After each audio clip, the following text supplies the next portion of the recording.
So now let's think a little bit about applying all of this to the video scenario that the viewers have seen.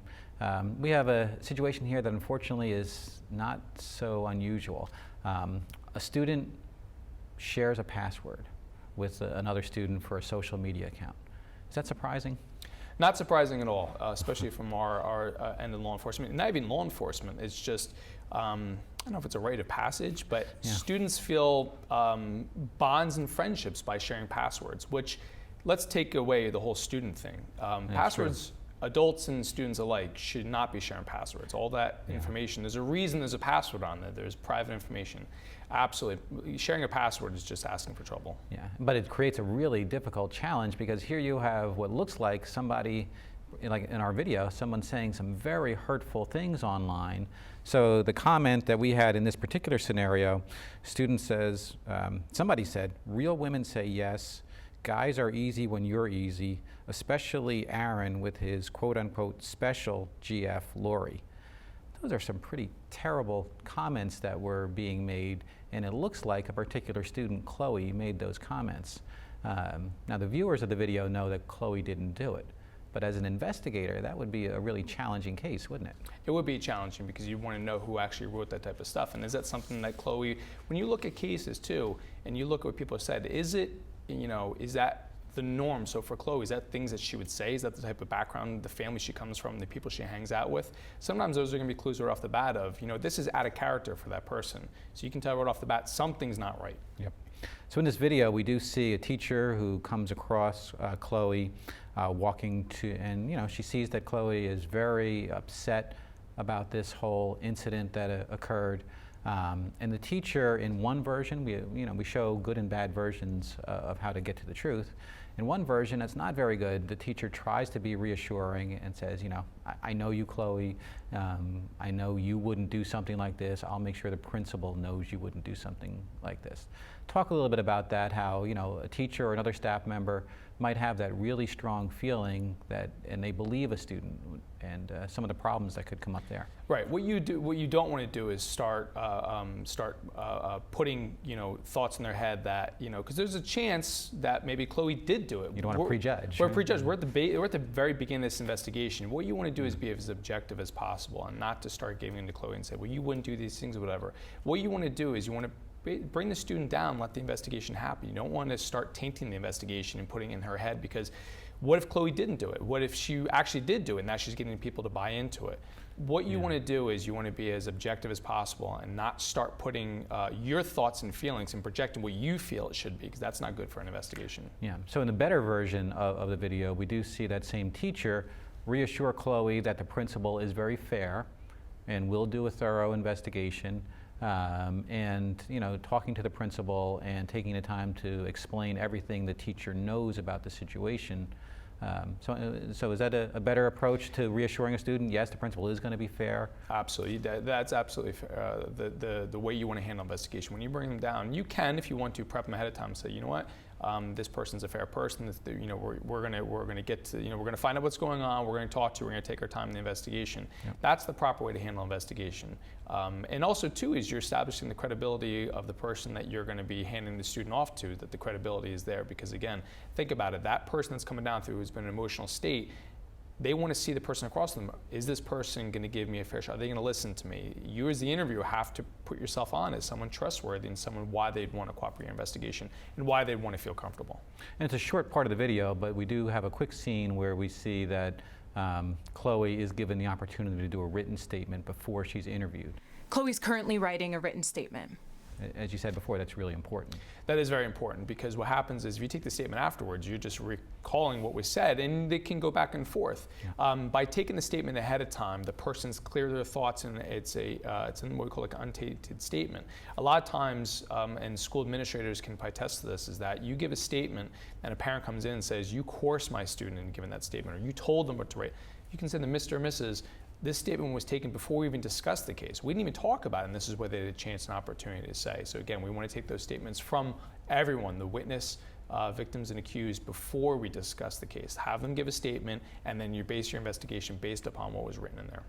Yeah, and then we see two versions of Chloe being interviewed. In the first, which isn't very good, it looks like it's pretty accusatory right off the bat.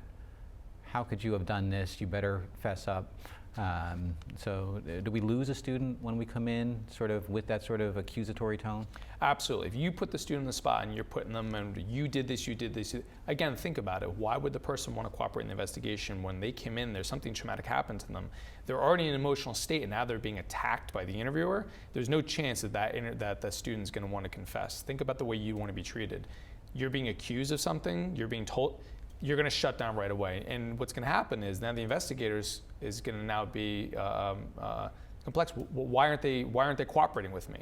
Well, that's on the interviewer because they didn't do the proper interviewing techniques. That's on the interviewer why they're not getting that investigation, why they're not getting the truth. So this ends up leading to a tremendous amount of wasted time and resources because what Chloe did here in that first interview was shut down and not share all the details about how she was actually in the car with her mother and her friend at the time these comments were made and sort of establishing that she couldn't have done this. You're not getting that really important piece of information because Chloe has decided you're not listening to her and she just shuts down. Absolutely. And any student that comes in your office, again, if they feel that they're not given a fair opportunity or they're being judged, we as humans are just going to shut down. We don't want to be judged. We want an opportunity to come in there and be able to talk freely about it. But if you're going to pass judgment on someone, they're not going to cooperate in your investigation. In the better version of that interview, at one point Chloe is asked, describe the scene in the car for us. Why was that important? So what you want to do is you want to establish in the scene of the car what was going on was to figure out, was there anyone there that can corroborate the story? Where were you? Is it possible? Is it plausible these things happen? You want to set it up as much as you can to figure out, you know what? Is it possible that the story they're telling actually happened? Because sometimes when people are telling the truth or more or less they're being deceptive, they create things that aren't possible it's going to happen. So when you set it up and you can actually look at it, you as the interviewer think to yourself, is it possible what they're saying actually happened? It makes a big difference. Yeah, and in this particular case, Chloe is really specific that there is this rule her mom has that when we're in the car, this is our time together, you're not going to be on your phone. She says that. The friend corroborates that same thing later on in an interview. And she's very specific about where her phone was in the backpack. Right. And perhaps the friend wouldn't have that exact same location if they weren't being truthful. Exactly, too. And then with this case, you can even, not that you always want to bring the parent in, but again, anyone that was there, they can corroborate the story. Is it possible this actually happened? Absolutely. So then we have an interview of the student who we can all agree was a victim here, Lori. We have Lori, who this terrible comment was made about special Lori. We learn in the video that Lori does have a disability and is probably being singled out by whoever made these comments. Lori is interviewed in the first version, but there's no case manager there. And this is a student who has a learning disability. What about that issue? So sometimes what investigators will think is, having extra people in the room, will that be a distraction? And that's not the case. Yeah. If the school says that there has to be someone else in the interview there to help them, that's fine. They're there to help them. So that student that may need that extra help or that comfort or the other person there, that helps. And that's completely fine. So don't think someone else being in the interview is going to jeopardize your investigation. Having another person first is you want to follow the rules of the school because they're there in place. You don't want to go and do your own thing. But having someone else there sometimes can be a safety blanket and also can help your investigation. Having another person in there can also listen to the type of questions you're asking. If you miss something, it's possible they can help your investigation. And more times they will than they hinder it. And in some cases, the person's disability might impact how you ask questions. Everyone has different processing, how they talk. Some people are fast talkers, some people are slow talkers. And that's what we say is pause between each question. Pausing allows a person that's being deceptive to feel uncomfortable to the point where they just start talking about whatever. But that pause also allows a person to process what they're saying is, and sometimes it's okay for a person to take a little bit longer, and you don't want to use a person's disability against them and not allow them an opportunity to answer the questions truthfully. And so in the bad version of the interview with Lori, we also have one of the interviewers say, well, you were pretty emotional, so we wrote your statement for you, and gives the statement to the student and says, here, just sign here. Right, and that's obviously not good for a whole list of reasons. Yeah. What you want to do is, in taking a statement from any student, generally what we say is statements are good around the age of 14-ish. Doesn't mean that you can't go lower than a 14, but again, everyone has different disabilities or different learning aspects, so 14 is a rough number. We don't want to do written statements for someone because we're saying it for them. We want to allow a person to speak freely and openly, regardless of their age and regardless of what their abilities are. Around that 14 mark is where we think we can start looking at it and going, you know what? What's in here is really good information. You can take a statement from a student in elementary school, but just understand if it's a first or second grader, it's not going to be a long statement. It doesn't mean you can't take statements. You just have to take into account their age and their ability to write these statements. Yeah, and for a younger student, perhaps if the student is too young and can't write a statement, you might want to make sure you verbatim, in their words, get down exactly what happened before you do that. Correct. And that option is there if for some reason your school district says you cannot take written statements. That doesn't mean you can't get a written statement, which means that you would literally verbatim whatever words they say, you're going to copy word, and that's completely fine. That's completely legal. There's nothing wrong with that. For me, I just can't do that. I can't. Sure. I can't do word for word. But if you do that, if they cross out a word, you want to cross it out for them. So that's completely fine. But most districts in the state now do allow for written statements, so that's completely fine. So then we see, as the investigation progresses here, the student who was accused of doing this, Grace, or actually the friend, Grace is brought in. So Grace is Chloe's best friend.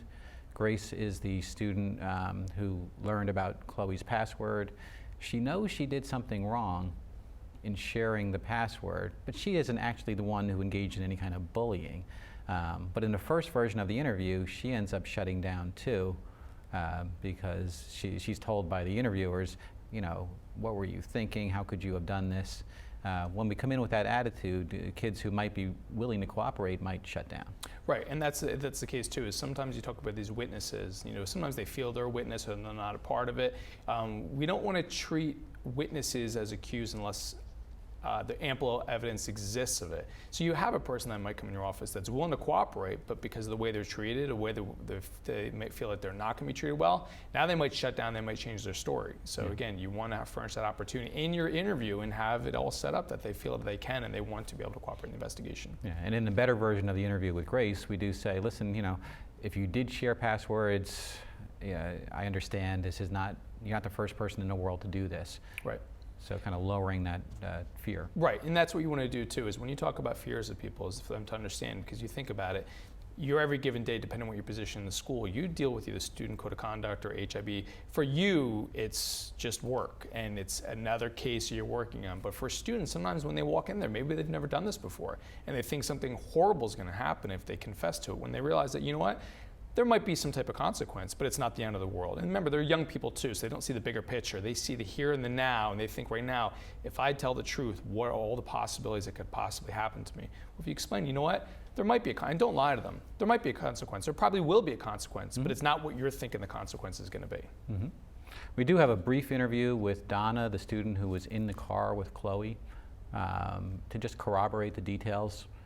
So that could be an incredibly valuable interview, couldn't it? Absolutely. So to have someone there to cooperate those stories is essential, because any investigation in a school, you're going to want to know witnesses. You want to know who was there, whether it be a friend of the accused or the victim. You want to be able to cooperate those stories. I will say this, is that if a accused or someone gives a list of names of people around there, you do want to think about why are they listing those people. So you don't always want to go with who's going to cooperate the story of the victim or the accused gives those names, but people that you pick, that you think are going to tell the truth, or people, because again, if the accused did something wrong, they're going to say, hey, cooperate with my friends, because they're all going to back up that person's story. You want to make sure is that whoever going to cooperate is people that you feel are going to be given, they're going to help your investigation and tell you the truth. So now we see in the video, the investigation is progressing even further, and we're talking with the student, Greg, and the student LaTanya. Those are the two kids who learned what Chloe's password was.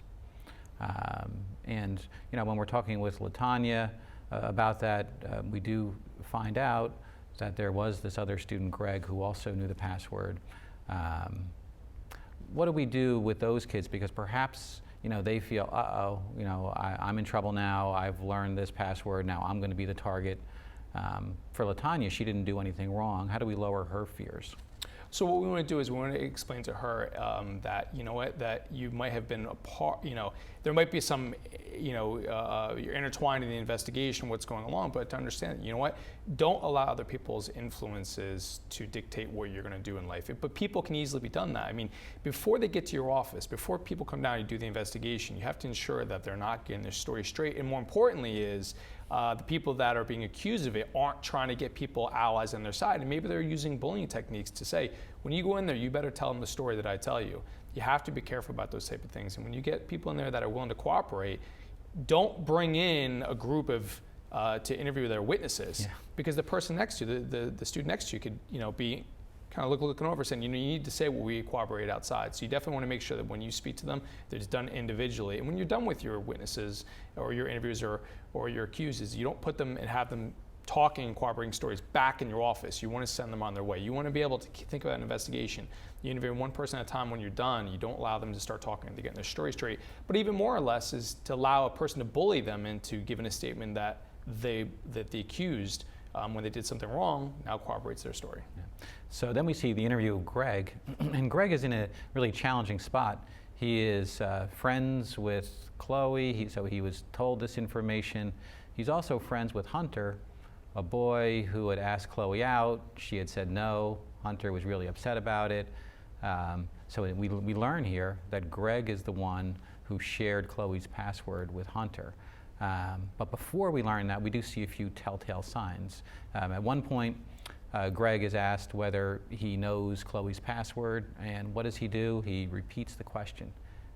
Talk about that.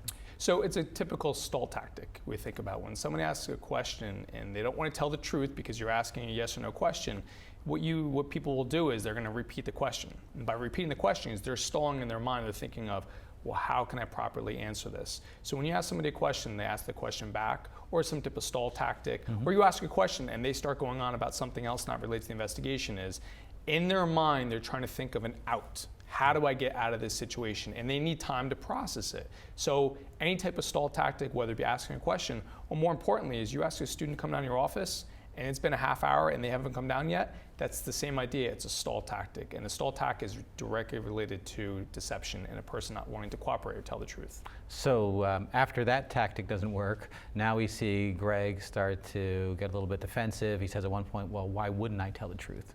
Right. And again, is for them to become defensive. That defensiveness, that body language we talked about from the beginning of, is when someone's being accused of something or they feel that they're being, that's that defensive, well, why would I do this? And they become argumentative. So when we talk about deception, we talk about conflict. Think about what I said from the beginning, that if someone's telling the truth, they want to go in there and they want to clear their name up, versus someone that's being deceptive, conflict. When they come in there and the first thing out of their mouth is, why am I here? Why am I being accused of this? Conflict is a direct correlation to being deceptive. So someone that's not cooperating in the investigation or giving you a real hard time, again, in your toolbox, that conflict is directly related to deceptiveness. Something along, that should be something telling you something's not right here and that there's some deception somewhere in there. Yeah, and we see here too, rather than answering some of the questions, he says at one point, why are you accusing me? Why aren't you talking to LaTanya? She also knew the password, and sort of trying to divert attention. That's the deflecting. Again, not taking responsibility for themselves, blame somebody else. It's a stall tactic because he knows the truth is in there. He doesn't want to talk about his truth. It's trying to deflect onto something else. Yeah. Now he eventually, none of these techniques are working for Greg. So now he does say, well, I might have told Hunter something. What do you do with that sort of soft language when you start to hear it? So when you hear those things, that's actually a good sign. That means that you're doing something right in your investigation. Yeah. When someone starts talking about things that they've done in the past that's currently in an investigation, that's a sign that your techniques are working. So they might say, I might have something. Or even when you throw out to them, is it possible that this happened? Well, anything's possible in life. What you're doing is you're giving that soft out, you're giving that person an out, because sometimes it's hard for a person to say outright, I did it. Yeah. That can be a tough pill to swallow. But for someone to say is, what's possible? I might have done something. That's not for an opportunity for you to, like a slam dunk and just go after them. That means, and that's a sign in your toolbox, you know what? You're on the right path. Continue going down that path. Your investigations, your technique you're using is working. Bring them closer to the truth. So what's interesting here is that Greg is more than just sort of an innocent witness. He was really close friends with Hunter. He knew Hunter was very upset that Chloe had said no.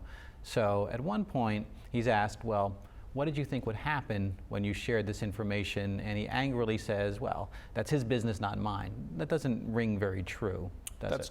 That's correct, and it's the way people respond to things too. Now remember, he's also intertwined in this. He's kind of got himself in a bit of a situation. So think about the person being interviewed. Now in their head, all of these things are going through their mind. This is an opportunity for you to start looking at their body language and how they're reacting. Because remember, when they walked in your interview, how were they handling themselves when they first walked in? Yes. It was probably non-confrontational, hello, here I am. Now in their mind, all these things are going on. These are where you're going to see those outward, the body language, the way they're speaking. Is it fluid? You know, when you think about a truthful statement, it should flow well. Yeah. When someone's being deceptive, it's choppy. They're all over the place. Those are those signs you're going to see. Yeah. So ultimately, Greg does confess that he realizes Hunter might have used this information against Chloe, but what the interviewer does before that is say, lay out the facts. You know, you knew that Hunter had asked Chloe out, you knew that she had said no, you knew that he was really upset and angry about this, and you gave him the password. And it sort of lays out for Greg that it's time to, you know, confess his part in this whole process. Right, and if an interviewer, if you have all your facts, and this goes back to the beginning about a proper, I know we're all in a hurry, but if you can get all of those details and all those facts in place, and you can lay out to the person you're interviewing, look, here's the timeline, here's everything, and the person looks at it and says, you know what, there's no out anymore, and you don't go after them, you don't have to attack them to get the truth and to belittle them, but to put the facts out there and say, look, this is everything we have. How can you possibly sit here and keep denying it? By simply wording it the right way that works for you, because everyone does their interviews differently, for them to look at that and for the person that's being interviewed, especially the accused, and looking and saying, you know what, I can't, they have everything. Yeah. Well, the only thing left to do is to confess. Yeah, and you haven't rushed there. Correct. You've gotten there because you've done a nice, thorough interview. You've sort of systematically gotten to this point. And that's what we talk about too, is that you really need to take your time. I know we talk about rushing your agendas. That I understand in the school, there's a lot of things going on. We all know that in the school districts. But ask for help.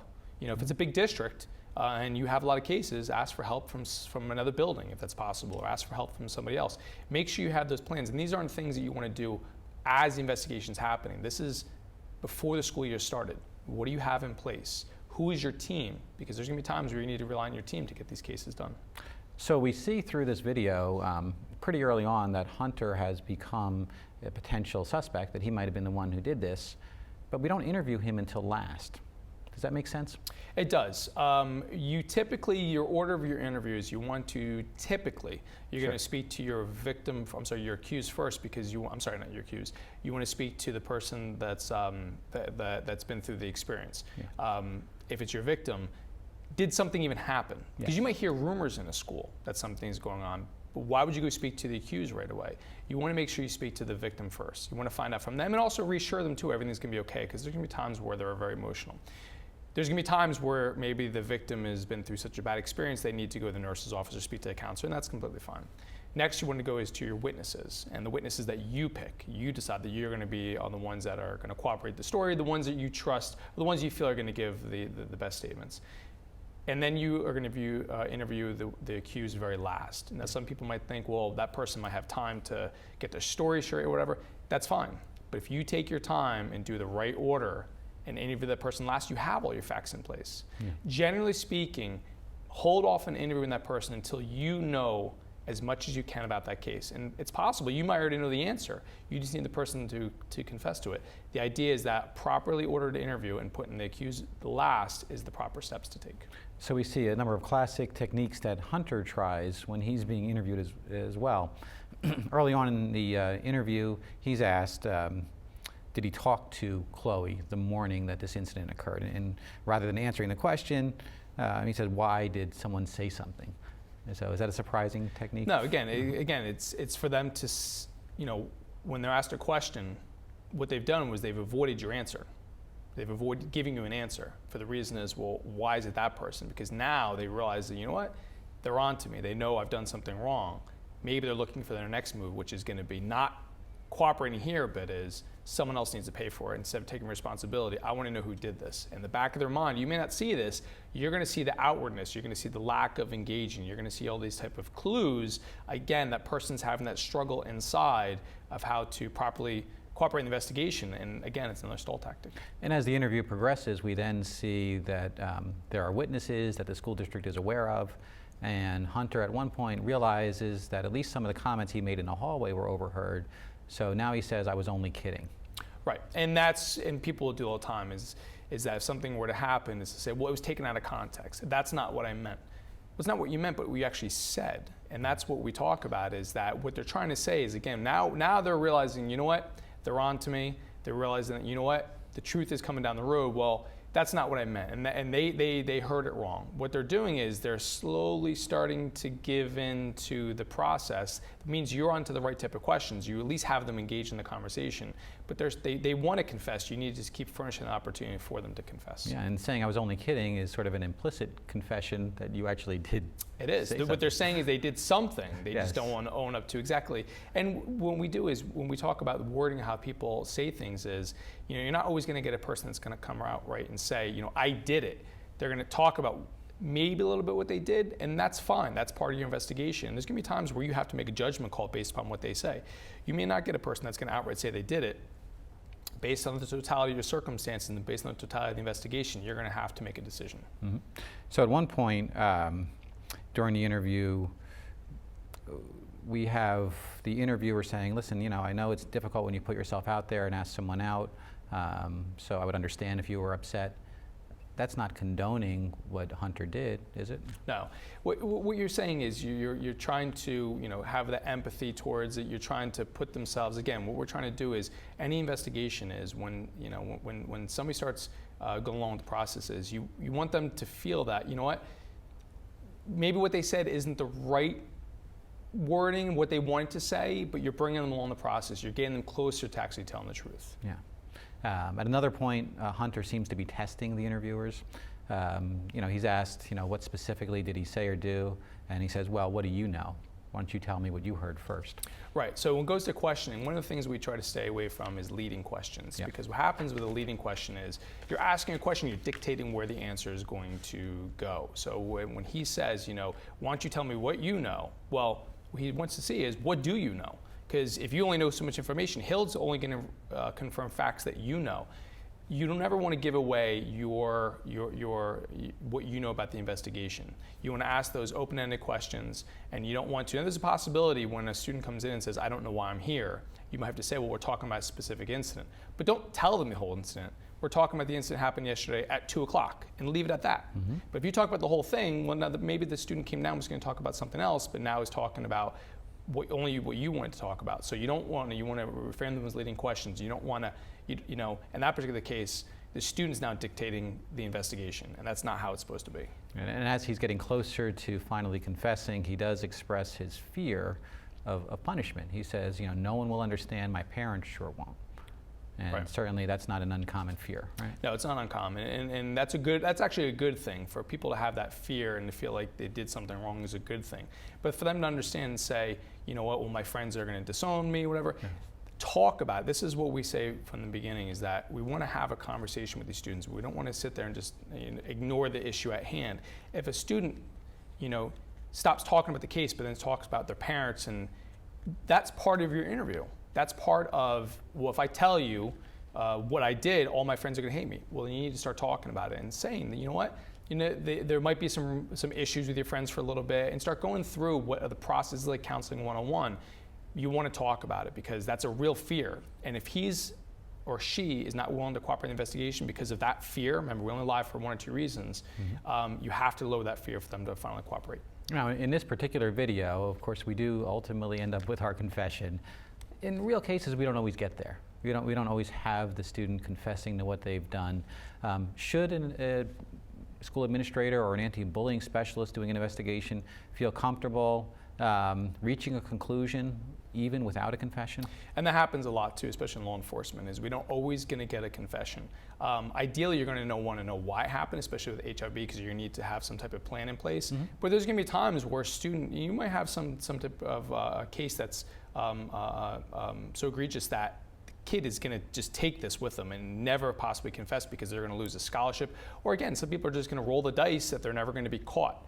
The totality of the circumstances, if you take the time to properly do an investigation and not rush through it, at the end of it, if you have to make a sound judgment based upon your investigation, based upon the interviews and the time you took into it, you should feel comfortable that you can make a decision based upon what you know, even if someone doesn't actually confess in the end. And the legal standard for everyone to understand is the preponderance of the evidence. So is it more likely than not that the conclusion you're reaching is true? Our courts and our Commissioner of Education do give a great deal of deference to school districts when they're doing these investigations because you know the kids. Right. And that should hopefully, by you saying that, is for them to understand that there's going to be times that they're going to have to do that. But feel confident by bettering yourself, making yourself a better interviewer, training yourself, going back to establishing credibility, taking the time to figure out how to do investigations, you should feel comfortable in the end you're making the right decision. So for those who have been going through this course and watching this interview and maybe they feel, I'm not completely comfortable with this yet, does it make sense for individuals to try to work with others in the district, practice some of these techniques? Absolutely. So if you see a coworker that is doing very well in their investigations and they're getting confessions, they're feeling comfortable about it, talk to them. Find, hey, what are you doing that works for you? Now remember, everyone does things differently. Sure. But talking to other coworkers, talking to friends out of other districts, you should, to better yourself isn't just about reading books is also to reach out to coworkers and find out what's working for them, to take classes, this is what you should be doing. You should be reaching out to other people and also sitting in investigations. If your district allows it, training, one part of training is watching somebody else do it. So if you're new in this position and you have the opportunity to watch someone else's investigations, I think that's a good thing. Great. I want to thank you so much. Any final thoughts before we wrap it up? No, I would say is that take your time with your investigation, establishing that credibility, taking the time to work through it, don't rush your investigation, present yourself as a person that someone would want to confess to. Because when they come in your office, think about it this way, when they walk in your office and they see you sitting there, what's going through their mind? Is this a person I can confess to? Is this a person I trust? Those are all things that you want to put on yourself, and that's all based upon your credibility and taking the time to better yourself and make yourself a better interviewer. If you do all those things, I think you're going to have a successful career. Thank you so much, Adam. And for our viewers, I do want to encourage you, take the time, because this is an online course, to review the strategies that we've talked about more than once, to review the supplemental written materials, to practice some of the approaches that we are talking about and going through with you. You will improve over time. It's not an all or nothing situation where you go from bad interviewer to perfect interviewer. But with practice, the techniques will start to feel much more comfortable, and you'll feel more empowered that you are confidently getting to the truth when you're doing these investigations. So thank you very much, and thank you, Adam. Thank you.